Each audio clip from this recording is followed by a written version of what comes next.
किसी भी मनुष्य का धर्म है किसी भी विद्या को प्राप्त करने के लिए। ये एक विद्या है, ये एक आर्ट है, ये एक सिद्धि है। इसको एक स्किल्स मैं कहूँगी कि है हीलिंग करना भी, लेकिन वो उसके लिए डिवाइन ग्रेस की आवश्यकता होती है कि कुंडली जागरण को इतना ये ग्लोरीफाई और इतना ज़्यादा इसका मार्केट कर दिया गया कि इसको मतलब अर्थ का अनर्थ करके भी पेश किया जा रहा है और लोगों को लुभावना देकर किसी भी चीज़ में एंटर कराना, इट्स नॉट आवर प्रैक्टिस। आपको बता देगा कि किससे सीखना है, ये राइट पर्सन है या नहीं है। यदि ओरा रीड करना नहीं भी जानते तो भी आपको वाइब्रेशंस आ जाएंगी कि इसमें दम है या नहीं है। हम लोगों को मेडिकल वाले पॉइंट्स को छोड़ के हीलिंग की तरफ वर्कआउट करना चाहिए। और ये हीलिंग एग्जैक्टली कौन सा पॉइंट है जब हमें स्टार्ट लेनी चाहिए? हीलिंग करने से क्या होगा, जो आप मेडिसिन ले रहे हैं वो अगर असर नहीं कर रही है तो वो असर करेगी, उसका फास्ट असर होना शुरू हो जाएगा, ये चेंजेस आएंगे। अगर कोई मुझे हील करेगा तो कहीं कुछ नेगेटिव इम्पैक्ट तो नहीं मेरे पे आएगा?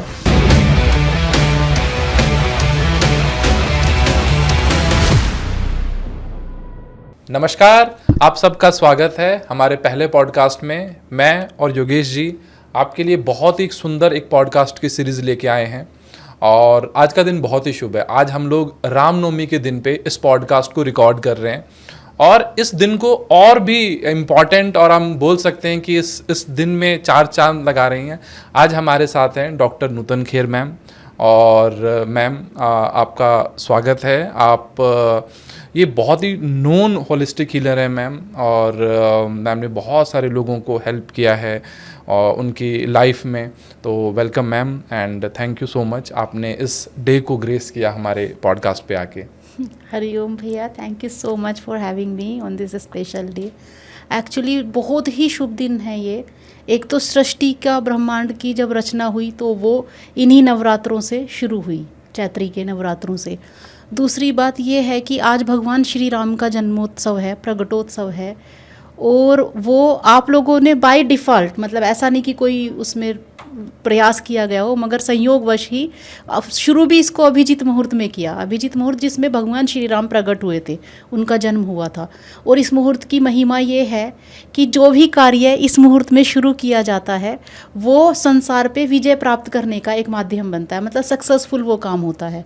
तो आप लोगों को बहुत बहुत शुभकामनाएं हैं आपके पॉडकास्ट सीरीज़ के लिए। Thank you so much. जो आपकी एक्सपर्टीज़ है होलिस्टिक हीलिंग में, और ये बहुत मतलब ऑलमोस्ट आप मुझे लगता है 20 साल से ज़्यादा इस इंडस्ट्री में आप हैं जी। तो आप होलिस्टिक हीलिंग के बारे में थोड़ा सा लोगों को, जो हमारे यूज़र्स हैं और जो बनने वाले हैं, क्योंकि बिल्कुल हमारा नया पॉडकास्ट है, तो जो हमारे यूज़र या व्यूअर्स जो हमारे चैनल पे आएंगे उनको होलिस्टिक हीलिंग के बारे में बताएं कि क्या होती है और कैसे ये हमारी लाइफ पे इम्पैक्ट डालती है। प्रणव भैया, हम सब लोग ऐसा जानते हैं, मतलब जैसे किसी भी आप छोटे से बीज को डालेंगे तो वो पौधा बन जाता है जी। छोटा बालक जन्म लेता है तो वो वयस्क बन जाता है। ये सारी प्रक्रियाएं हो रही हैं नेचुरल वे में, मतलब इसके लिए किसी को भी बूंद भर भी प्रयास नहीं करना पड़ रहा। प्रकृति ने, परमात्मा ने पहले से सारी व्यवस्थाएं करके भेजी हैं। उसी प्रकार जो स्वास्थ्य है, स्वस्थ रहना मनुष्य का इतना ज़्यादा प्राइमरी अधिकार के साथ साथ प्रकृति के द्वारा की गई एक ऐसी रचना है कि हमारी जो बॉडी है वो इस तरीके से बनाई गई है कि वो अपने आप को स्वस्थ रखना जानती है और स्वस्थ रहना ही उसका नेचुरल स्टेट है जी। तो उसमें कभी कभी अस्वस्थता यदि आती है, शारीरिक रोग आते हैं, मानसिक रोग आते हैं, या इमोशनल लेवल पे कहीं पर कुछ टर्बुलेंसेस आते हैं, तो ऐसी अवस्था में क्या होता है, उस परमात्मा की उसी शक्ति को जो आपको पूरा दिन और रात चलायमान करे हुए, जिससे पूरा ब्रह्मांड को गति प्राप्त हो रही है, उसी शक्ति को चैनलाइज करके अपने द्वारा प्रवाहित करना, और वो आपके हाथों से, आपकी आंखों से और आपकी ऊर्जा से वो शक्ति बहे और उस व्यक्ति तक पहुँचे, उस डिजीज़ तक पहुँचे जहाँ पर उसकी आवश्यकता है, और वहाँ पहुँचकर वो शक्ति वहाँ पहुँचेगी तो नेचुरल स्टेट जो है मनुष्य की मतलब जो परमात्मा की शक्ति के साथ जो वियोग हुआ है वहाँ पर तभी कोई डिजीज़ या कोई इश्यूज क्रिएट हुए हैं, तो उनको हील करने की जो प्रक्रिया है बिना दवाओं के, सिर्फ परमात्मा की शक्ति को लाकर, कॉस्मिक एनर्जी को लाकर, एनर्जी देकर, वहाँ पर वाइब्रेशंस तो हैं ही हैं चारों तरफ, हर प्रकार की वेव हैं, तरंगे हैं, तो वहीं पर आप पॉजिटिव सकारात्मकता की, प्राण ऊर्जा की तरंगे वहाँ उस जगह को भेजते हैं और उसको ठीक कर देते हैं। ना सिर्फ उसके सिम्टम्स को, अगर किसी को हार्ट का इशू है सपोज, तो ना सिर्फ वो, जब हम होलिस्टिक हीलिंग के द्वारा अप्रोच करेंगे हीलिंग की, ना वो सिर्फ हार्ट का रोग ठीक करेगी, परंतु उसका जो कारण है, रूट कोज हम बोलते हैं हीलिंग की भाषा में, जो उसका मूलतः कारण है जिस कारण से वो रोग आया है। जैसे अब हार्ट का जो रोग है किसी को भी, ये भी एक छोटा सा बता देती हूँ, ज़्यादातर वो अनफॉरगिवनेस की वजह से होता है, रेजेंटमेंट की वजह से होता है। हृदय में जब हम किसी के प्रति द्वेष की भावना रखते हैं और माफ़ी ना देते ना लेते, उसकी वजह से होते हैं। तो वो वहाँ तक, वो इंसिडेंट क्या थी किसी पर्टिकुलर व्यक्ति विशेष के साथ यदि वो हुई है, उस इंसिडेंट तक को जाके उन दोनों के की हीलिंग वो करेगी और वहाँ तक वो ठीक करेगी कि वापस वो फिर रोग नहीं आएगा। That is holistic healing. Holistic मतलब समग्रता के साथ उसको ठीक करना, ये होलिस्टिक हीलिंग कही जाती है। जैसे आप रेकी के ग्रैंड मास्टर हैं जी, तो रेकी का ग्रैंड मास्टर एग्जैक्टली क्या होता है? हम इस स्पिरिचुअलिटी या इस हीलिंग लाइन के अंदर भी क्या किसी तरीके के कोर्सेज या ऐसा कुछ होता है? जी बिल्कुल।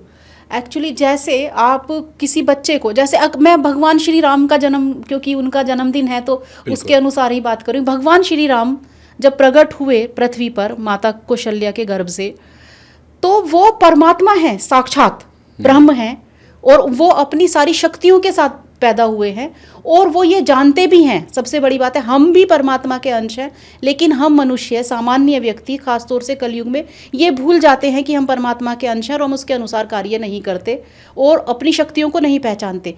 लेकिन भगवान जब प्रकट हुए हैं तो वो, उनको पता है कि वो भगवान है, वो अपनी सारी शक्तियों को जानते हैं, तो भी उनको एक प्रोसेस से गुजरना होता है। 5 वर्ष के बाद उनका भी उपनयन संस्कार करके उनको गुरुकुल में विद्या अध्ययन करने के लिए भेजा जाता है जी। तो वो भगवान जब अवतरित हुए, भगवान श्री कृष्ण जब आए द्वापर युग में, उनको भी अपने गुरु के पास 11 वर्ष की अवस्था में वो शिक्षा ग्रहण करने के लिए गए। तो किसी भी मनुष्य का धर्म है, किसी भी विद्या को प्राप्त करने के लिए ये एक विद्या है, ये एक आर्ट है, ये एक सिद्धि है, इसको एक स्किल्स मैं कहूँगी कि है हीलिंग करना भी, लेकिन वो उसके लिए डिवाइन ग्रेस की आवश्यकता होती है। तो इसके लिए आपको किसी बहुत ज्ञानी लर्निड मास्टर के पास जाना होगा और उनसे आपको ट्रेंड होना पड़ेगा, लेवल 1 सीखना पड़ेगा, और उस क्रिया को कहते हैं हम शक्तिपात। जो मास्टर्स हैं, ग्रैंड मास्टर्स हैं या मास्टर्स हैं, हीलिंग के जो मास्टर्स हैं, वो आपके अंदर ऐसी शक्तिपात करेंगे अपनी विद्या का कि आपके जो हीलिंग के पहले से चैनल है, मैंने कहा सारी शक्तियों के साथ भगवान प्रकट हुए, उनको भी जाना पड़ा। तो मनुष्य जो है वो परमात्मा की सर्वोत्कृष्ट कृति होने के कारण सारी शक्तियों को पहले से लेकर आया है, बस उनको जागृत करने भर की बात है। जो जागृत करने के लिए आपको मास्टर्स के पास जाना होगा, और जैसे पहली कक्षा, फिर दूसरी कक्षा, फिर तीसरी कक्षा, जैसे स्टेप बाय स्टेप कहीं पर चढ़ाई की जाती है। ऑल ऑफ ए सडन आप ऐसा नहीं है पहला स्टेप पे पैर रखा और फिर 10वें पे चले गए। स्टेप बाय स्टेप ग्रेजुअली तरक्की करनी होगी, किसी भी चीज़ के लिए ग्रेजुअली ग्रोथ होती है। तो उसी प्रकार आपको पहले लेवल 1 सीखना होगा, फिर लेवल 1 में जब आप स्किल्ड हो जाएंगे, जब आप उतने चीज़ को आत्मसात कर लेंगे और उसका प्रयोग ठीक से करने लगेंगे जितना आपको लेवल 1 में सिखाया गया, उसके बाद फिर आपको सेकेंड लेवल सिखाया जाएगा। जैसे यूजुअली पहले लेवल में आप जब हीलिंग करते हैं तो 1 to 1 होती है, मतलब मैं आपको अगर भगवान ना करे पर कभी अगर थोड़ा सा कहीं उंगली में चोट लगी सपोज, तो मैं आपकी उंगली पे हाथ रखूंगी और आपको ठीक कर दूंगी। लेवल 1 में हम सिर्फ इतना सीखेंगे, लेकिन लेवल 2 में फिर हम डिस्टेंस से हीलिंग कैसे करेंगे, मतलब आप अमेरिका में बैठे हैं, हम यहाँ बैठे हैं, लेकिन आपको कुछ प्रॉब्लम हुई तो आप फ़ोन पे बताएंगे अरे दीदी थोड़ा सा ये चल रहा था, या आज मूड ठीक नहीं था, या व्हाटएवर इट इज़, तो हम यहाँ से बैठ के उसको कर देंगे और वो ठीक हो जाएगा। तो ऐसे ग्रेजुअली कर करके फिर धीरे धीरे अलग अलग लेवल सीखे जाते हैं। जैसे आपने बताया कि हम धीरे धीरे करके इसके लेवल अचीव करते हैं, तो बहुत टाइम हमने एक शब्द सुना है कुंडली जागृत होना, तो क्या ये वही लेवल है कि हम लोग अगर जैसे ग्रैंड मास्टर क्या बनते हैं, वो क्या ये दोनों चीज़ डिफरेंट हैं या ये सेम है? मैं कहूँगी एकदम डीपर लेवल का ये है, और ये बहुत ही एक तरीके से सहजता से उत्तर ना दिए जाने वाली चीज़ें। कारण क्या है कि कुंडली जागरण को इतना ये ग्लोरीफाई और इतना ज़्यादा इसका मार्केट कर दिया गया कि इसको मतलब अर्थ का अनर्थ करके भी पेश किया जा रहा है। बाकी कुंडली जागरण ऐसा नहीं है कि कुंडली जागरण हो जाएगी तो बहुत सारी स्किल्स आपके पास ऑल ऑफ ए सडन ये होगा। उसके प्रोसेस एक अलग होते हैं, एक तंत्र का प्रोसेस है और ये दूसरे हीलिंग के प्रोसेसेस हैं, तो तीसरे जो आप गुरु की शरण में जब जाते हैं तो कुंडली नीली जागरण तो नहीं मैं कहूँगी कि इसमें पूरे तरीके से होगा, लेकिन आपके चक्र इतने बैलेंस हो जाएंगे कि धीरे धीरे वो सारे चक्र जब ओपन होने शुरू हो जाएंगे तो जो अपान वायु है जिसको आप कुंडलिनी जागरण बोल रहे हैं वो ऊपर की तरफ प्रवाहित होनी शुरू अवश्य होगी और वो फिर ऊपर जाकर आपको डिफरेंट सिद्धियां वो देगी, डिफरेंट सिद्धियां देगी। तो जैसे कुंडली एक तो तंत्र के माध्यम से कुंडलिनी जागरण होगी, धीरे धीरे इसमें क्या होगा कि चक्र बाई चक्र आपके लेवल्स जगने शुरू होंगे। तो उसको आप ये बोल भी सकते हैं कि कुंडलिनी जागरण हो रही है, लेकिन for the sake of saying it we will not say it. हमारी शक्तियां तो जागृत हो रही हैं, लेकिन गुरुदेव की अगर मैं बात करूं तो वो कहेंगे कि जब हम ध्यान में बैठते हैं एवरीडे तो धीरे धीरे करके वो जागरण तो कुंडलिनी ही हो रही है, लेकिन हम उसको एक तरीके से उसका महिमा मंडन नहीं करते, बिकॉज हमारी परंपरा में कुंडलिनी के जागरण के बहुत बियॉन्ड जाना है, सारी सिद्धियों के बियॉन्ड जाना है। जैसे हम ये अभी हीलिंग कर रहे हैं, इसके बियॉन्ड जाने को हम अध्यात्म की राह बोलते हैं। तो इसलिए वो होगा तो ज़रूर होगा, तो वो कुंडलिनी ही जागरण जैसे तो एक लेवल में धीरे धीरे जाके वो कुंडलिनी का ही स्तर खुलने शुरू होंगे, मगर हम उसको इस नाम से इस तरीके से नहीं पुकारेंगे, बिकॉज ये बहुत ही ज़्यादा मैस्मराइज करने वाली बात होती है और लोगों को लुभावना देकर किसी भी चीज़ में एंटर कराना, इट्स नॉट आवर प्रैक्टिस। मतलब ऐसा नहीं कि किसी को आकर्षण देके, क्योंकि हाँ ये बात सत्य है कि आपकी खुद की उन्नति होगी। क्या उन्नति होगी?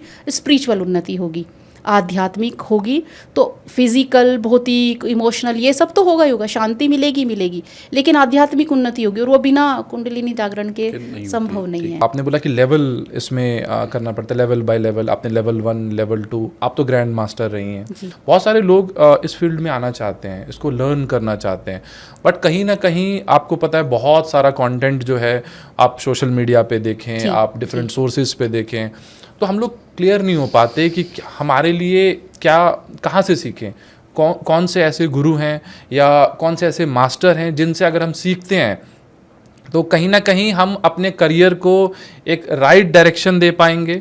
और इस प्रैक्टिस को, क्योंकि हम लोग इसको डिस्कशन भी कर रहे थे कि अगर इसको बेस्ट वे में प्रैक्टिस किया जाए तो आपको बहुत मतलब एक पॉजिटिव एनर्जी या बहुत बड़ा परिवर्तन आपको अपने आप में देखने के लिए मिलेगा। जी। तो इसका यही राइट प्रैक्टिस क्या है, कैसे सीखा जाए इसको? ये आपका हृदय आपको बता देगा कि किससे सीखना है, ये राइट पर्सन है या नहीं है। उनकी एनर्जी बता देगी, उनका गांभीर्य बता देगा, उनके हाव भाव से। एक्चुअली आप यदि ऑरा रीड करना नहीं भी जानते तो भी आपको वाइब्रेशंस आ जाएंगी कि इसमें दम है या नहीं है। तो आप ऐसे व्यक्ति से जाके सीखिए जहाँ से आपको हार्ट की सचमुच में कॉलिंग हो। आउट ऑफ डेस्पिरेशन निर्णय नहीं लेने हैं। जो भी मेरे जैसे ऐसे बहुत अनेकों लोग होंगे जो प्रैक्टिस करते हैं लेकिन तो भी छिपे हुए हैं।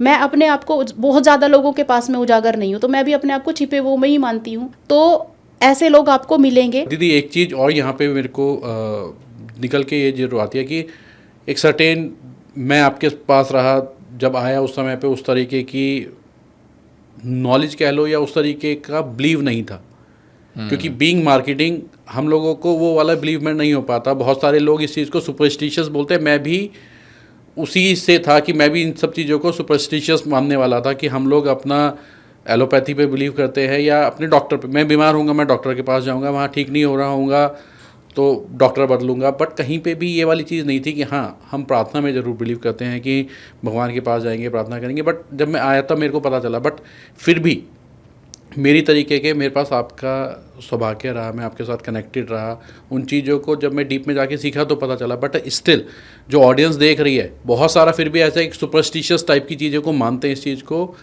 मैं चाहूँगा उसके लिए ज़रूर आपका एक मैसेज चला जाए। जो मेरे वर्ड्स में तो मैं तो 100% इन चीज़ों को काफ़ी कनेक्टेड होके मानता हूँ और लाइफ में बहुत सारे एक्सपीरियंस मैंने गेन करे हैं दीदी के साथ के अंदर। बट स्टिल मैं ये चाहूँगा कि ये सुपरस्टिशियस नहीं है, ये क्या है, ये आपके मुंह से आए तो मेरे को लगता है बहुत अच्छा आंसर सबके लिए हो पाएगा। जी योगेश भैया, जैसे हम लोग, आप पानी पिया होगा आपने जीवन में बहुत बार, पानी का स्वाद बता सकते हैं क्या? बहुत मुश्किल नहीं है, मुश्किल है। नहीं होगा। चलो ठीक है, मीठे का भी स्वाद बता सकते हैं क्या? उसको कैसे एक्सप्लेन करेंगे? वो ये है कि ये मीठा है। नहीं, मीठे को, और जिसने मीठा कभी खाया नहीं उसको कैसे पता लगेगा? हाँ, ये भी मुश्किल है। तो सबसे पहली बात तो ये है कि ये बात अनुभव की है। जब तक आप जाके थोड़ा भी इसको अनुभव नहीं करेंगे किसी हीलर के पास, तब तक आपको ये समझ में नहीं आएगा कि ये है क्या। दूसरी चीज़ ये रही बात इसकी कि ये आर्ट है, ये साइंस है, ये क्या सुपरस्टिशियस है, ये क्या है। एक्चुअली हम लोग अभी तो परमात्मा की कृपा ऐसी हुई कि साइंस ने इतनी तरक्की कर ली कि इसमें कोई भी अब दो राय वाली बात रही नहीं है कि जैसे क्रिलियन फोटोग्राफी एक होती है, तो उसमें आपके ऑरा की फ़ोटो वो निकाल के दिखा देते हैं। अब से नहीं, पिछले 25-30 सालों से ये टेक्नोलॉजी है और अब तो बहुत ज़्यादा कॉमन हो गई है। जैसे हम लोग भी ऑरा रीड करते हैं, हमारे पास मशीनें हैं, वही उसी टेक्नोलॉजी से। तो अब मशीनें नाप के बता रही हैं आपके ऑरा का कलर क्या है। तो ऑरा क्या है? Electromagnetic field. जब ये वाइब्रेशंस है, ब्रेन की वेव्स को नापा जा सकता है। आपका ब्रेन जब शांत है तब वो किस तरह की तरंगे छोड़ रहा है, और आपका ब्रेन जब बहुत ज़्यादा क्योस में है तब वो किस तरह की तरंगे छोड़ रहा है। उन तरंगों की फ्रीक्वेंसीज़ क्या है, उन तरंगों की स्पीड क्या है, उसके अनुसार आपकी हीलिंग होती है, उसके अनुसार आपको ठीक किया जाता है। तो ये सारी चीज़ें साइंस के हिसाब से प्रणव भैया नापी जा सक रही हैं अभी। तो अब उसको ब्रेन वेव्स को नापा जा रहा है, हार्ट वेव्स को नापा जा रहा है, इलेक्ट्रोमैग्नेटिक फील्ड की जो वेव्स हैं उन सब को नापा जा रहा है। जब वो सब नापने की मशीनें हैं तो हाथों से जब ऊर्जा निकलती है, तो कुछ लोगों ने, आपके जैसे कुछ लोग थे कि प्रूव करना था दुनिया को, समाज को बताने के लिए। ये डॉक्यूमेंट्री मैंने देखी लगभग, मुझे लगता है 16-17 साल पुरानी मैं बात करूँ। डिस्कवरी पे एक प्रोग्राम आया था हीलिंग को लेकर, मुझे लिंक विंक तो ये सब याद नहीं है, पता नहीं है, लेकिन डिस्कवरी चैनल पे आया था, ये पक्के से पता है। तो उसमें उन्होंने बताया कि ये क्या है। ऐसे ही कुछ लोगों के प्रश्न थे कि ये वहम है, ये सुपरस्टिशियस है, ये क्या है। तो ऐसे करते करते उन लोगों ने बाद में देखा कि जब किसी व्यक्ति को हीलिंग भेजी गई तो उनके हाथों से एक लाइट का, एक ऊर्जा का पुंज निकलता हुआ दिखाई दिया गया। और ये एक ऊर्जा जो है आजकल बहुत सहजता से नापी जा सकती है। पहली चीज़ तो ये कि ऊर्जा है वो नापी जा सक रही है, वो दिखती है, कैमरे में दिखती है, वो उसको एक रिकॉर्ड किया जा सकता है। तो वो एक पॉजिटिव ऊर्जा है। ये कैसे पता लग रहा है कि वो साइंटिफिकली ये प्रूवन है कि कोई वेव है, कोई तरंगे हैं जो निकल रही हैं। जैसे इलेक्ट्रोमैग्नेटिक फील्ड आपका ऑरा है, उसको रीड किया जा रहा है, वैसे यहाँ से कुछ चीज़ें निकल रही हैं, ऊर्जा के पुंज निकल रहे हैं जो उस व्यक्ति को जाके हील कर रहे हैं। पहली चीज़ तो ये हुई। सबसे पहले मैंने बात की अनुभव की, कि अनुभव करेंगे तो अपने आप पता लग जाएगा। बिल्कुल, तो, जैसे मैंने वो अनुभव किया। हाँ, तो आपको समझ में आ गया, आया तो बिना अनुभव ही था, बट जब मैंने अनुभव किया तो मैंने अपनी लाइफ के अंदर चेंजेस देखे। तो साइंस इस चीज़ को, ये कम्प्लीटली विज्ञान है। यहाँ पर जो भी भारतीय परंपरा में जो भी कुछ किया गया है वो सब विज्ञान है। हम लोग यहाँ पर सर पे हाथ रख के आशीर्वाद देते हैं अपने बच्चों को, ये विज्ञान है। कारण कि यहाँ पर नर्व्स एंड होते हैं हमारे हाथ में, और हमारी जितनी भी आध्यात्मिक शक्ति है, परमात्मा से मिलने वाली जो प्राण शक्ति हमारे अंदर बह रही है, बड़े होने के नाते वी हैव अथॉरिटी। परमात्मा के द्वारा ये अधिकार दिया गया है हमको कि जब छोटे प्रणाम करेंगे तो उनको आशीर्वाद हम देंगे, तो उल्टे जो परमात्मा की शक्ति, जो आशीर्वाद उनको गया, वो कई गुना हमारे ऊपर बढ़ के वापस आ जाएगा अपने पास जी। तो ये है। तो वो हाथ ही रखने की परंपरा क्यों है? सर पे हम हाथ रखते हैं, कंधे पे हम हाथ रखते हैं, क्योंकि यहाँ से वो ऊर्जा का पुंज निकलता है और ये साइंटिफिकली नापा गया है। पहली चीज़ तो ये, बहुत पहले मैंने बताया डिस्कवरी पे देखा गया था। दूसरी चीज़ ये है कि करत की विद्या है। आप कभी किसी चीज़ को ये हीलिंग करवा के देखिए। जैसे बहुत सारे यूट्यूब पे वीडियो थे पहले, वो बाद में हटाए गए, पता नहीं मुझे क्यों हटाए गए। ये तो फिर इंटरनेशनल पॉलिटिक्स होती है इन सब चीज़ों के पीछे, वो मुझे नहीं कुछ आइडिया उस विषय में। लेकिन ऐसे ऐसे वीडियो देखें कि वीडियो में लाइव सोनोग्राफी वाला वो चल रहा है और हीलिंग दे रहे हैं some people to one person. Tumour है और वो करते करते करते करते ट्यूमर इज रिड्यूसिंग। तो अगर वो साइंस नहीं है तो उस ऊर्जा को भेजने से वो ट्यूमर रिड्यूस कैसे हुआ? तो वो 3 मिनट का वो वीडियो था। उस 3 मिनट में वो पूरा ट्यूमर डिसॉल्व हुआ उनका, और वो तो लाइव चल रहा है। वो तो साइंटिफिक, आपकी जो मशीनें हैं डॉक्टर्स की, वो नाप रही हैं, जो सोनोग्राफी करने वाली हैं, लाइव दिखा रही हैं वो उसको, और वो 5 लोग लग के उनको कर रहे हैं हीलिंग एक व्यक्ति को। तो इस तरह के बहुत सारे एविडेंस हैं। पहली बात तो साइंटिफिक एविडेंस। दूसरी चीज़ ये, सबसे सुंदर बात तो ये है, आपको कोई तकलीफ है, आप 10 दिन हीलिंग कराओ, जाके टेस्ट करा लो। प्रैक्टिकल है। Practical एक बात है दीदी ना। एक चीज़ और यहाँ पे पूछना चाहूँगा, जैसे अभी हमने बोला कि हमने ट्यूमर को भी रिजॉल्व होते हुए देखा है, और आपके केस में तो मैं बहुत अच्छे तरीके से ये जानता हूँ कि बहुत सारे मिराकुलस चेंजेस और काफ़ी लोगों ने बेनिफिट किया है। बट क्या हम लोग इससे जो मेडिकल ट्रीटमेंट्स हैं उसको छोड़ सकते हैं? क्योंकि बहुत सारे केसेस में ये भी है कि लोग ये बोलते थे कि आप अगर किसी मेडिकल इमरजेंसी के अंदर हैं तो आप हीलिंग हो जाएगी। तो क्या हम लोगों को मेडिकल वाले पॉइंट्स को छोड़ के हीलिंग की तरफ वर्कआउट करना चाहिए? और ये हीलिंग एग्जैक्टली कौन सा पॉइंट है जब हमें स्टार्ट लेनी चाहिए? एक्चुअली वेन एवर, पहली बात तो मैं इसका उत्तर दूंगी कि कब हीलिंग लेनी चाहिए। जब भी आपको ये जागृति आए, आपके हृदय में ये भावना आए कि मैं किसी अल्टरनेटिव हीलर को अप्रोच कर लूँ, तो तुरंत डिसीजन लेके हीलिंग शुरू कर देनी चाहिए। कारण क्या है कि मेडिकल वाला जो है वो फिजिकल लेवल पे काम कर रहा है। वो आपकी जो बीमारी ऑरा शरीर से आपके शरीर में एंटर हो चुकी है। पहले कोई भी डिजीज़ आके कुछ समय के लिए हमारे ऑरा में रहती है, धीरे धीरे उसको ट्रैवल करने को, फिजिकल मैनिफेस्टेशन उसकी होने के लिए इट टेक सम टाइम। कितना 2.5 दिन से लेकर 2 साल तक का समय, कोई भी वो समय हो सकता है। तो इतने दिन तक तो वो, जैसे आपको कभी जुकाम भी होने वाला होगा तो 1-2 दिन पहले से यू गेट दोज वाइब्स। तो वो वाइब्स क्या हैं? ऐसा नहीं है कि आप वहम में हो, वो आपके ऑरा में आके आपको अपनी उपस्थिति का एहसास कराने लग रही है। आपको अगर कल फीवर होने वाला होगा, आज फीवर हो, तो आपको याद है अरे पिछले 2 दिन से ना मेरा शरीर मुझे बता रहा था। तो दैट वाज नॉट द शरीर जो आपको बता रहा था, that was your auric field which was making you realise that something wrong is about to happen. ऐसे स्टेट में, ऐसी अवस्था में यदि कोई अवेयर है और हीलिंग को अप्रोच करता है तो वो ऑरा से ही उस डिजीज़ को बाहर निकाल के ख़त्म किया जा सकता है, उसको क्लींस किया जा सकता है, हील किया जा सकता है। फिजिकल बॉडी में तब तक वो मैनिफेस्ट नहीं हुई है। अगर कोई चीज़ फिजिकल मैनिफेस्टेशन हो चुकी है, suppose let's take the example of tumour, वो फिजिकली रूप ले चुका है, या कोई हार्ट डिजीज़ है, तो उसको आपने गए आप डॉक्टर के साथ, एक किसी घर में प्रवेश करने के कई द्वार हो सकते हैं। विंडो से भी एंटर हो सकते हैं, दरवाजे से भी एंटर हो सकते हैं, कोई बैक डोर है वहाँ से भी एंटर हो सकते हैं। उसी प्रकार हमारे जो हैं मनुष्य के 7 शरीर होते हैं। Physical body is one part of that. तो उसके बाद फिर अपने कारण शरीर हैं, फिर महाकारण शरीर हैं, फिर जिसको हम सूक्ष्म शरीर बोलते हैं, ऑरा शरीर बोलते हैं, बहुत सारे। फिर उसके बाद वो आगे आगे बढ़ती जाएंगी चीज़ें ना। जो हीलिंग कर रहे हैं लोग, आपको जो मेडिकल ट्रीटमेंट ले रहे हैं, वो फिजिकल बॉडी पे हो रहे हैं, एक शरीर पे कर रहे हैं, भौतिक शरीर पे कर रहे हैं। लेकिन सूक्ष्म शरीर का क्या है? तो हम जब हीलिंग करेंगे तो एनर्जी बॉडी जो है, जो उनका सूक्ष्म शरीर है, एक तरीके से हम कहेंगे कारण शरीर पे से हम काम करना शुरू करेंगे। तो ये डबल एक अप्रोच हो जाएगी किसी भी चीज़ को ठीक करने के लिए। फिजिकल लेवल पे भी हम ठीक कर रहे हैं और एनर्जी लेवल पे भी हम ठीक कर रहे हैं। After a point of time ऐसा हो सकता है कि आफ्टर सम टाइम 2-3 महीने की हीलिंग के बाद आप मेडिसिन को रिड्यूस करवाएं अब उसका असर देखने के लिए। लेकिन ऐसा नहीं कि मेडिसिन बंद कर देनी चाहिए, वो अपना काम करेगी और हीलिंग अपना काम करेगी। हीलिंग करने से क्या होगा, बहुत ही सुंदर बात आपको बताती हूँ, मज़ेदार बात। हीलिंग करने से क्या होगा, जो आप मेडिसिन ले रहे हैं वो अगर असर नहीं कर रही है तो वो असर करेगी, उसका फास्ट असर होना शुरू हो जाएगा, ये चेंजेस आएंगे। अगर मेडिसिन का कोई साइड इफेक्ट है तो वो नहीं होगा।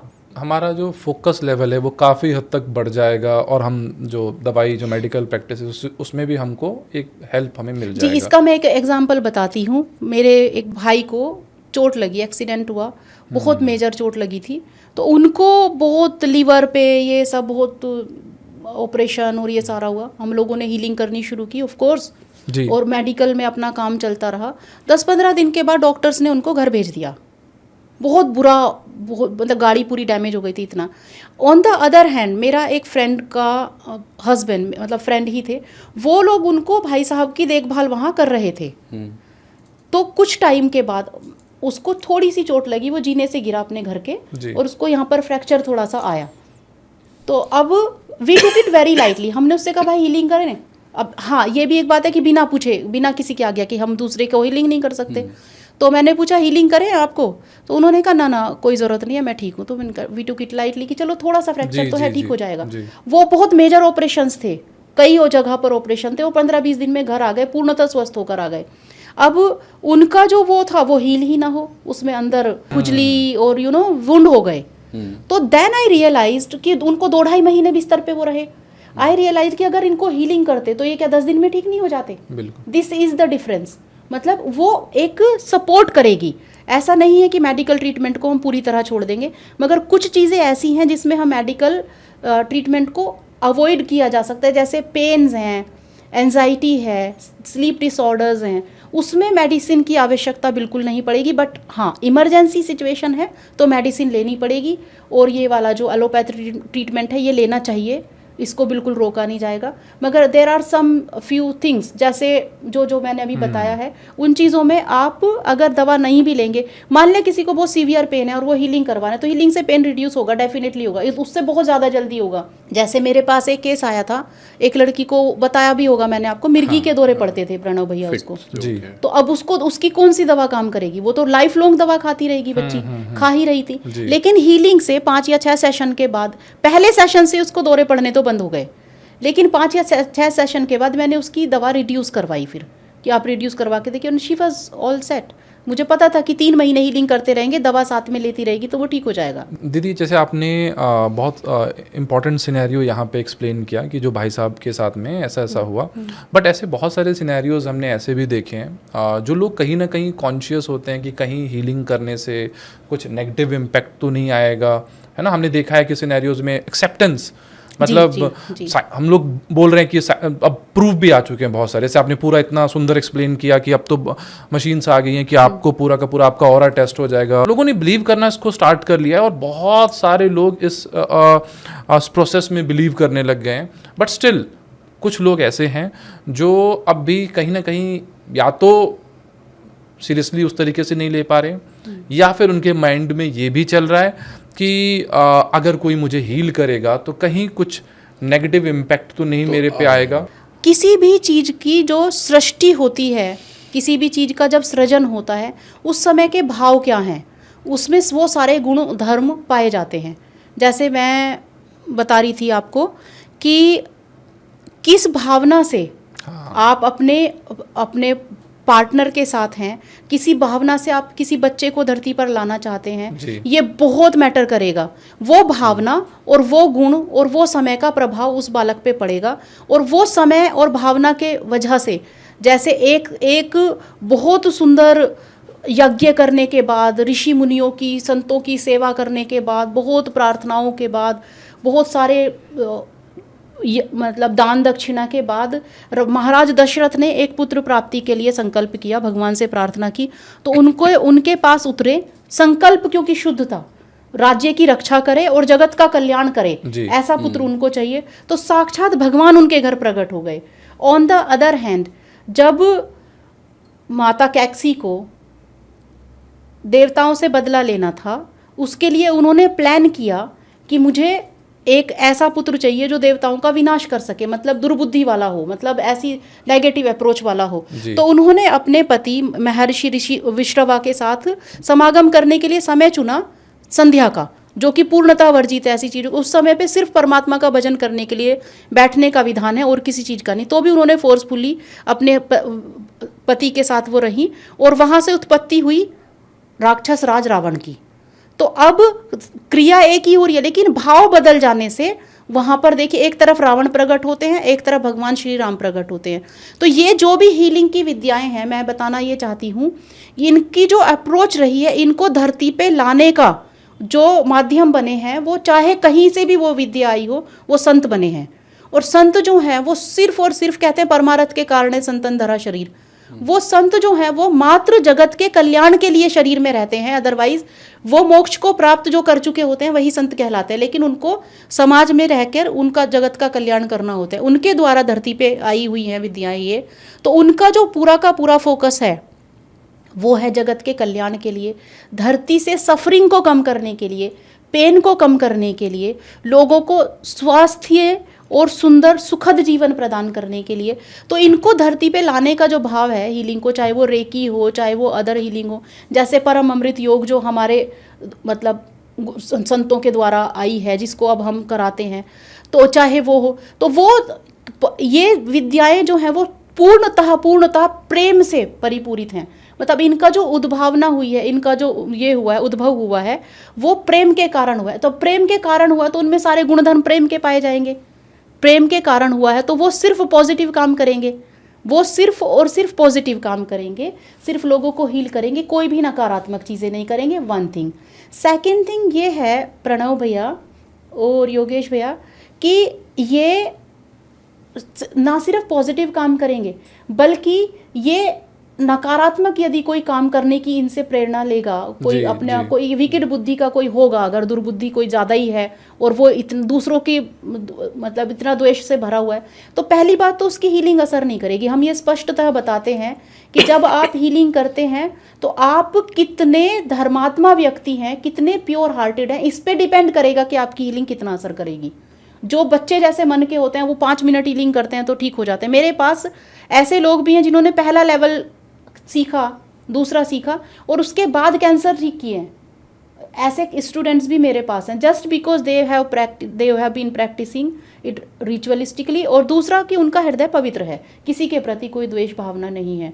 तो अगर कोई ऐसा द्वेष वाला व्यक्ति करता है तो उसकी हीलिंग में असर नहीं होगा और नेगेटिवली ये काम नहीं करेगी। हम ऐसा पहले बताते हैं जब सिखाते हैं। योगेश भैया का प्रश्न था कि कई लोगों को ऐसा बोलते सुना है, तो वो ये कारण है योगेश भैया बोलने का, जब हम हीलिंग करते हैं तो दूसरे व्यक्ति का कुछ कार्मिक इम्बैलेंस है, कोई पाप पका है, तब तो वो इशू आके खड़ा हुआ है ना, चाहे वो फिजिकल है, चाहे इमोशनल है, चाहे आर्थिक है। तो अब हम उसमें इंटरफेयर कर रहे हैं तो डेफिनेटली वो कहीं ना कहीं इफेक्ट करेगा या कर सकने की उसके अंदर क्षमता है, बिकॉज हम उसके ऑरा में एंटर कर रहे हैं। तो उससे बचने के लिए क्या करना होगा, आपको एनर्जी एक्सचेंज कंप्लीट करना होगा। या तो आप अपनी स्पिरिचुअल पावर्स को इतना बढ़ाएं कि आप संतत्व के पद पे आ जाएं। जब आपका आध्यात्मिक लेवल बहुत बढ़ा चढ़ा होगा तो आप 100 लोगों को भी हील करेंगे, वो आपको इम्पैक्ट नहीं करेगा। यदि आप इसको प्रोफेशनली प्रैक्टिस करते हैं और अपनी आध्यात्मिक प्रैक्टिस इतनी ज़्यादा नहीं है तो ऐसे केस में आप एनर्जी एक्सचेंज को कंप्लीट करेंगे। एनर्जी एक्सचेंज से मेरा मतलब है आपने हीलिंग की, उनसे फीस के रूप में धन लिया या कुछ भी आपने एक जो भी आपको अंदर से प्रेरणा होती है उस हिसाब से उनको एनर्जी एक्सचेंज करके उसको एक बैलेंस किया, लेन देन को बैलेंस किया। सेकंड थिंग ये है कि आप अपने ऑरा को वापस आके क्लीन करेंगे। जो हीलर रहेंगे, प्रैक्टिसिंग हीलर्स होते हैं, उनको वो जानते हैं कि ऑरा को क्लीन कैसे करना है, तो रेगुलर बेसिस पे ऑरा क्लीन करेंगे। तीसरी बात ये है कि जो वहाँ से जो धन आपको प्राप्त होगा, जो भी उस काम से, वैसे तो कहीं से भी आपको जो धन प्राप्त होता है, जो भी आपकी आय है, उसका 10% दान देना शास्त्रों में वर्णित है। वो आपको करना ही करना चाहिए क्योंकि वो है बीज बचाएंगे तभी तो आगे की फसल आएगी ना। तो 10% तो दान इन एनी केस देना है। मगर जो इस तरह की अप्रोच से पैसा आ रहा है, उन व्यक्तियों के पास से आ रहा है जो डिजीज्ड हैं, उसमें से तो आपको 10 के भी क्या, मैं कहूँगी कि उससे भी कितना अधिक, जितना अधिक आप निकाल सकें उतना अधिक दान में देना चाहिए। जैसे दान कहाँ देना चाहिए, जहाँ पर किसी संत के द्वारा आज्ञा हुई हो वहाँ दान देना चाहिए। जैसे हमारे केस में हम बोलते हैं कि गौशाला है हमारी, श्री कृष्णायन देसी गौरक्षाशाला, वहाँ पर दान देना है। क्यों देना है? क्योंकि वहाँ पर माँ कामधेनु का आशीर्वाद प्राप्त है, वहाँ गुरु की आज्ञा है और वहाँ का दिया हुआ दान से हम ये गारंटी लेते हैं कि आपके सारे संकट गौ माता संवार देंगी, हर लेंगी। तो इसलिए दीदी एक चीज़ और मैं ये जानना चाहता, आप रेकी ग्रैंड मास्टर हैं, 20 साल हो चुके हैं आपको ग्रैंड मास्टर को, उससे भी ज़्यादा। तो रेकी अगर है एग्जैक्टली अगर कोई समझना चाहता है तो क्या है, क्योंकि हमने जितनी उसकी पढ़ाई देखी या इंटरनेट पे जितना भी देखा आपके सेशन से पहले भी और या उससे भी, तो ये कोई जापान की कोई पद्धति है। तो बीइंग इंडियन, क्या हमारी अपनी भी सनातन में कोई पद्धति ऐसी है या हम ये कोई और पद्धति किसी की यूज़ कर रहे हैं, इसका प्रचलन थोड़ा ज़्यादा है? देखिए योगेश भैया, मैं बहुत समय तक दूसरी बहुत प्रकार की हीलिंग करती रही, रेकी और हिप्नोथेरेपी बहुत पूरा लेवल तक सीखा है हम लोगों ने सारा, और EFT, मतलब all sorts of healings, crystal therapy, pranic healing और ये सब कुछ किया। लेकिन उसके बाद मेरे वन ऑफ द गुरु परम पूजनीय स्वामी अमृतानंद जी, श्री बाबा बुलाते हैं हम उनको, उन्होंने एक अलग पद्धति को उतारा जो पूर्णतः भारतीय, जैसे आप कह रहे जापान, तो वो एक ऐसी विद्या उतरी संतों के द्वारा, गुरुदेव के द्वारा उन्होंने निकाल के वो फिर हमको दी और उससे हम लोगों ने परम अमृत योग उन्होंने नाम दिया उसको। तो उसको जब हमने करना शुरू किया तो हमने पाया कि वो बाकी की जितनी भी अविविद्याएँ सीखी थी और करी थी वो तो उससे कहीं ज़्यादा पावरफुल है। मतलब पहले अगर मुझे 10 मिनट लग रही हैं किसी चीज़ को करने में, तो अब तो वो 2 मिनट में हो जा रहा है या 30 सेकंड्स में भी कई बार चीज़ें ठीक हो जा रही हैं। पेन की मैं बात करूं यदि, या कुछ भी ऐसा डिसऑर्डर कोई इशू है तो ये आया। तो इसका आने का सबसे सुंदर बात ये रही कि हम हीलिंग तो सिखा ही रहे हैं, जो चीज़ें सीखी थी वो सब चीज़ें तो ऑफ कोर्स ये कवर करेगा ही, क्योंकि वो सबको एक समग्रता से वो अपने अंदर समाहित परम अमृत योग ने कर लिया उनको भी, और उसके अलावा जो हायर एनर्जीज हैं उनको उतार के उस सबको मैग्नीफाई करके ये कर लिया। उससे भी ज़्यादा सुंदर बात है कि हीलिंग तो एक पार्ट रहा, हम सिखा रहे हैं, उसमें सिद्धियाँ विद्याएँ ये मिल जाएंगी आपको, लोगों को ठीक करने की, मैस्मराइज करने की, वाहवाही लूटने की, वो सब ठीक है, वो हो दिया जाएगा। लेकिन जो मूलतः दी जा रही है वो दी जा रही है सनातन जीवन पद्धति। जो मूलतः दिया जा रहा है वो दिया जा रहा है आपको एक एज ए पर्सन जीना कैसे है। जो दिया जा रहा है वो ये दिया जा रहा है कि आप इस जन्म में तो अपना जीवन संवार ही लें, अगले जन्म का लोक भी सुधारें और परलोक भी सुधारें। ये सीखने के बाद, परम अमृत योग करने के बाद, गुरुदेव की कृपा से, संतों के आशीर्वाद से कभी भी आपको पितृदोष नहीं परेशान करेगा, और अगर करेगा तो वो आपके पास उपाय होगा कि कैसे ठीक करना है। कभी भी आपको ग्रह नक्षत्र तंग नहीं करेंगे, और वही अगर वो थोड़ा बहुत किसी लेवल पे आए, तंग भी किए, तो आपको पता होगा कि उनसे कैसे निपटना है। मतलब वो उनसे पार जाने की आपके अंदर स्किल्स और क्षमताएं आ जाएंगी, और इतना पुण्य आपके बढ़ेंगे कि ये लोक भी सुधरेगा और परलोक भी सुधरेगा। मतलब सारे देवी देवता आपसे प्रसन्न होना शुरू हो जाएंगे, और आप एक ऐसे ह्यूमन बीइंग रहेंगे, मॉडर्न लाइफ स्टाइल को जीते हुए भी आप सनातन को अपने अंदर ऐसे समाहित कर लेंगे कि जो बहुत ही सुंदर होगा। आप भीड़ का हिस्सा होके भी सबसे अलग हो जाएंगे। दीदी, अभी आपने बताया अभी कि जैसे परम अमृत योग वाला है, इसको करने से हम लोग अपने पितरों को प्रसन्न कर सकते हैं, या हम ग्रह नक्षत्रों से बच सकते हैं। तो बट एक और चीज़ ये भी चीज़ है कि बोला गया, चाहे एस्ट्रोलॉजी के अंदर है या कहीं पे भी, कि जो आपके प्रारब्ध में लिखा है, जो आपके भाग्य में लिखा है, उसको नहीं बदला जा सकता। तो हम जो चीज़ लिखी हुई है उसको बदल ही नहीं सकते, तो लेट उसको ऐसे ही जाने देते हैं। तो क्या ये चीज़ है कि हम अपने प्रारब्ध को भी बदल सकते हैं? जी देखिए योगेश भैया, ऐसा कहा जाता है कि एक चीज़ होती है भोग और एक चीज़ होती है रोग। तो रोग को तो हम ठीक कर लेते हैं, लेकिन भोग को कोई ठीक नहीं कर पाता, which is you are saying कि प्रारब्ध है, भाग्य है। लेकिन यहाँ पर ग्लिच ये है, गुरुदेव भगवान की शरण में जाने का प्रताप ये है कि यहाँ पर बोला गया है कि लेकिन मनुष्यों को, और ख़ास तौर से उन मनुष्यों को जो सदगुरु की शरण में हैं, विशेषाधिकार प्राप्त है। वो विशेषाधिकार क्या है कि वो मनुष्य जो है वो अपने आप को परमात्मा को समर्पित करके अपने प्रारब्ध को भी बदलने की, भोग को भी बदलने की जो सामर्थ्य है वो भी है परमात्मा के पास। यदि आप अपने आप को समर्पित कर देते हैं और उन सिद्धांतों का पालन करते हैं जो गुरुदेव बताते हैं, तो भोग को भी बदला जा सकता है, प्रारब्ध को बदला जा सकता है, प्रारब्ध को चेंज किया जा सकता है। और ऐसे बहुत सारे एग्जाम्पल हम लोगों के सामने हैं। दीदी, एक चीज़ और बहुत टाइम से ये क्वेश्चन जरूर रहता है, जैसे आप करवाते हैं ये वाला सेशन, पास्ट लाइफ रिग्रेशन जी, जाना, पिछले जन्म में जाना, जबकि आज जो साइंस बोलती है वो तो कहते हैं ना हम पास्ट में जा सकते, आज के ही पास्ट में नहीं जा सकते, और ना ही हम फ्यूचर में जा सकते, और हम पास्ट लाइफ रिग्रेशन के अंदर अपने पुराने जन्म में जा रहे हैं। क्या ये फैसिनेटिंग है, रियल है, क्या है, ये ज़रूर जानना चाहूँगा। ये फैसिनेटिंगली रियल है एक्चुअली, अगर आप मुझसे पूछेंगे तो। क्योंकि मैं तो खुद जब मैं ये प्रैक्टिस करती थी, जब मैंने ये सीखना शुरू किया था, तो मुझे लगता है मैंने अपने ही लगभग 30 या 40 पास्ट लाइफ रिग्रेशन कराए होंगे, मतलब मोर देन दैट इवन। तो we call it life between life. तो हम लोगों ने वो सब भी जर्नी की है, बहुत सारी चीज़ें की हैं। मेरा तो क्योंकि फेथ है तो मैं तो कह ही दूंगी। लेकिन मैं जब मेरे पास क्लाइंट्स आते हैं, वो बोलते हैं क्या ये रियल था, वो पास्ट लाइफ रिग्रेशन की चाह लेके आए हैं। हमारे यहाँ तो माना ही जाता है कि 84 लाख योनियों के बाद मनुष्य का शरीर मिला। फिर मनुष्य शरीर मिलने के बाद हमने कितने जन्म व्यर्थ गंवाए हैं, मतलब विषयों में फंस के और संसार में फंस के हमने उनको बर्बाद किया है, परमात्मा की चाहना नहीं रखी है। तो अब इतने सारे जन्म तो हो ही चुके हैं। जो ये कह रहे कि नहीं होता, वो तो फिर दूसरी वाली बात हो गई।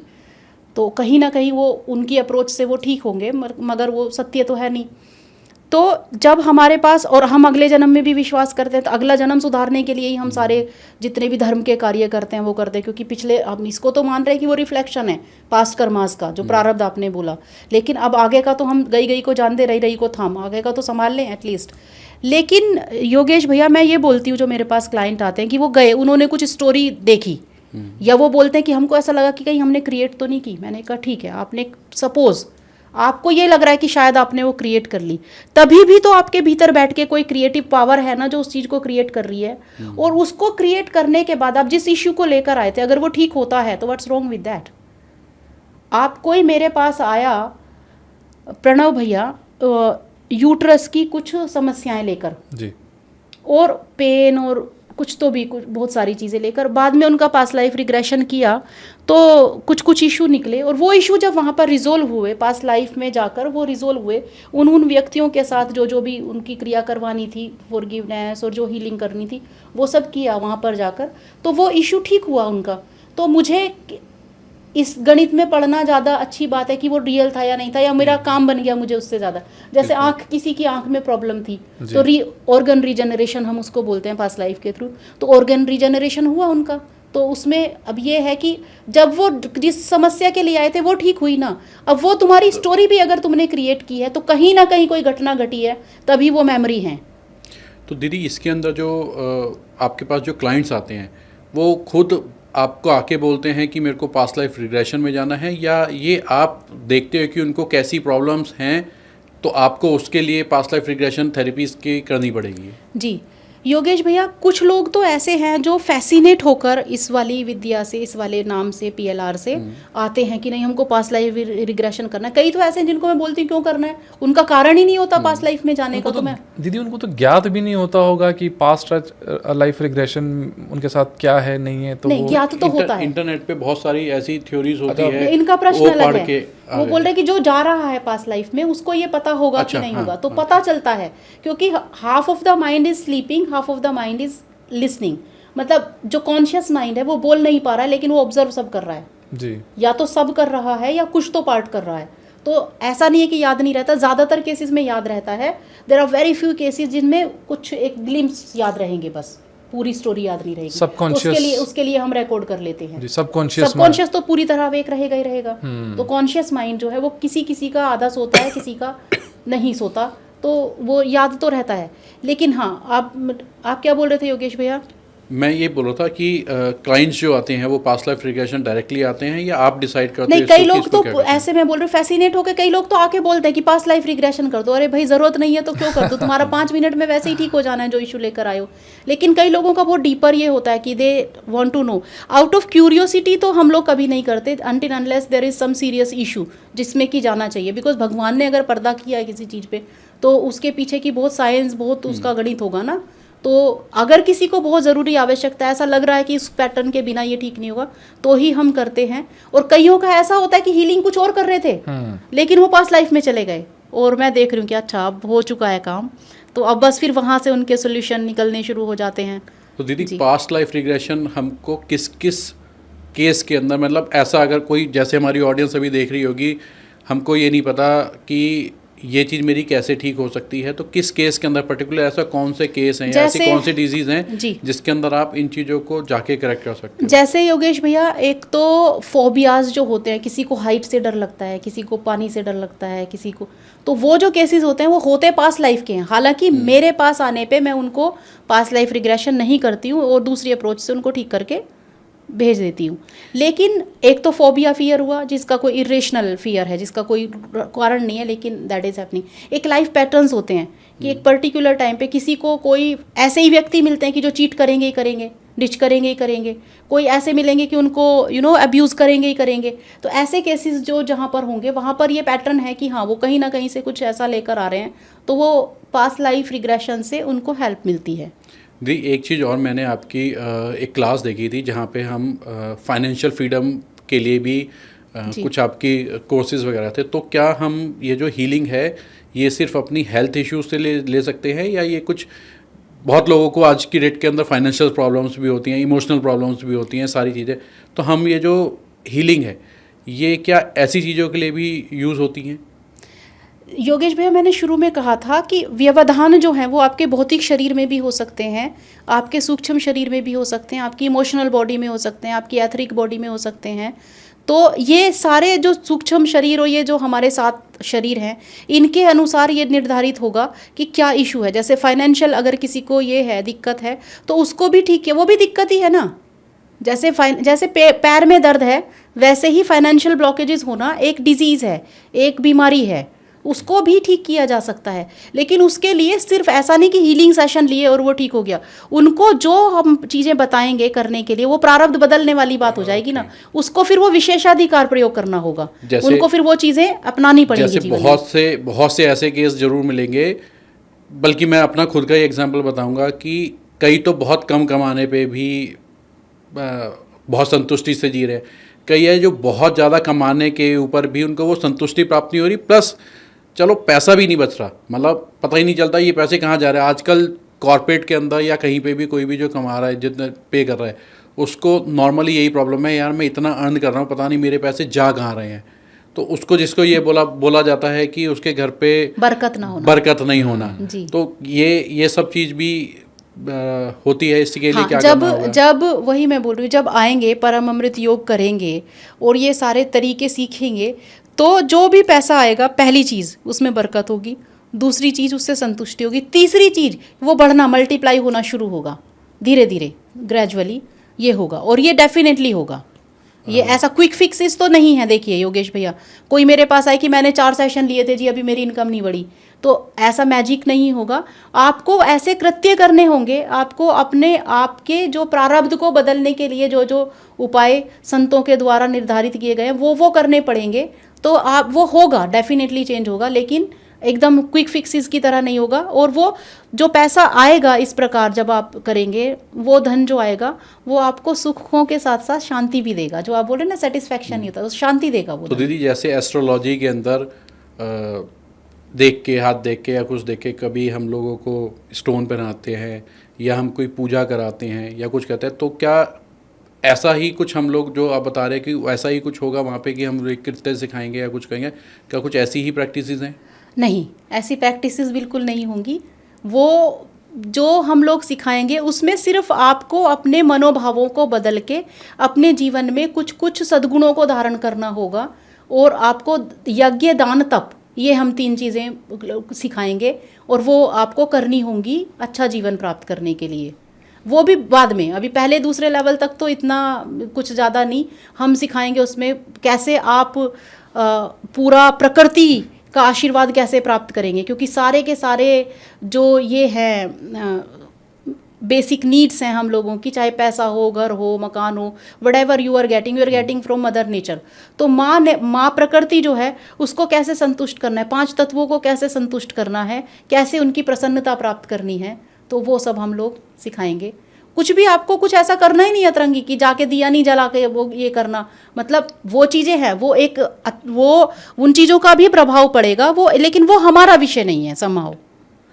दीदी, हम लोगों ने रिसेंटली परम अमृत सेशन के लिए जानवी वेलनेस विज़िट किया था। बहुत सारे दोस्त, एक पूरा ग्रुप आया था आपके पास में, और बहुत अमेजिंग एक्सपीरियंस रहा। 3 दिन हम लोगों ने वहाँ पे स्पेंड किया, और सुबह से लेके शाम तक, फिर रात्रि काल में जो आपके साथ में हमने टाइम स्पेंड किया, जिसमें आपने चक्रास के बारे में बहुत डिटेल से एक्सप्लेनेशन दिया।